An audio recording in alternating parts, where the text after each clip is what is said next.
This is the Ducati Monster SP, and you see it here resplendent in its MotoGP livery.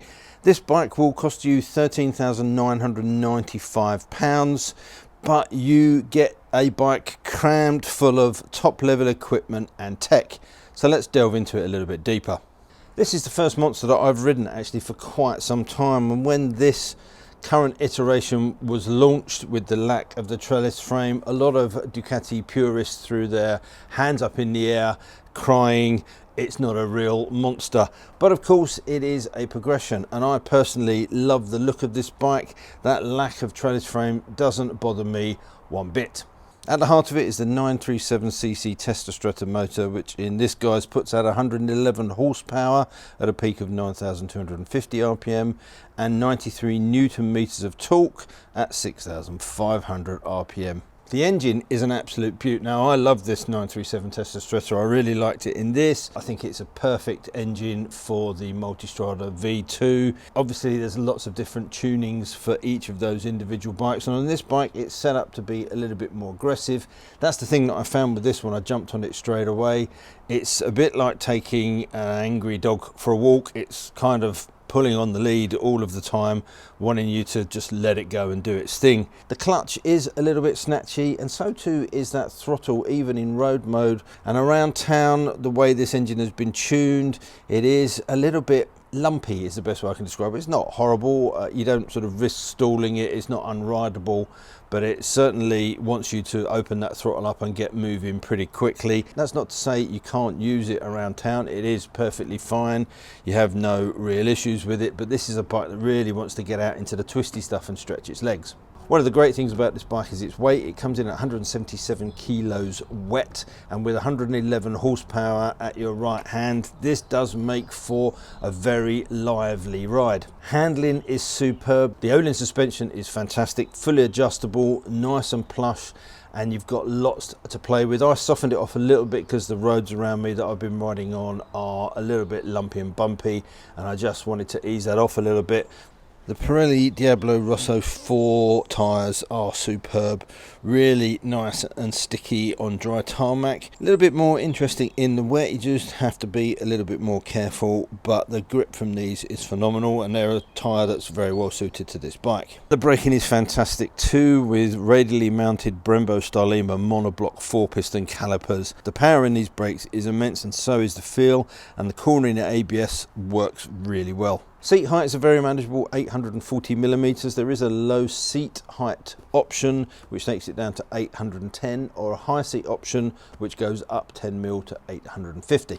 The seat itself is pretty comfortable for this type of bike. I was expecting worse. It is pretty firm, although I do prefer a firm seat, but it's got a nice amount of support. It's nice and broad across the back and very narrow at the nose, which helps you to get your feet down if you are a little bit shorter of leg. It's a very narrow bike as well. It's incredibly nimble. The riding position is good.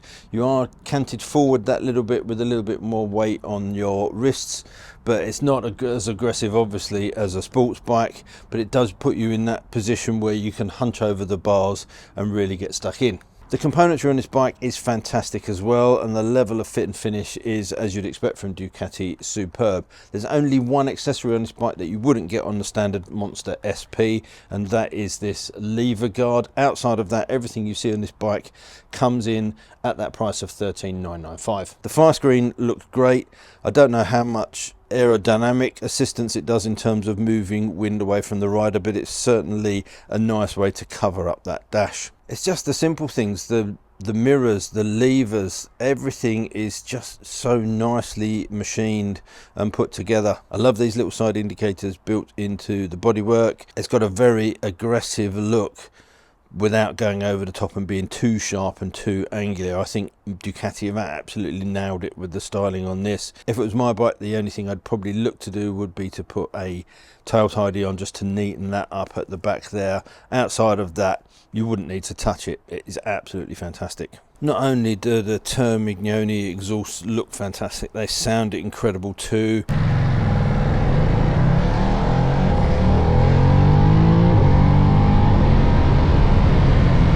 Not obnoxious, they've got a nice burble on them with a real crackle on the overrun. If you own a Monster, even the standard one, I think they are definitely an investment that are worth making.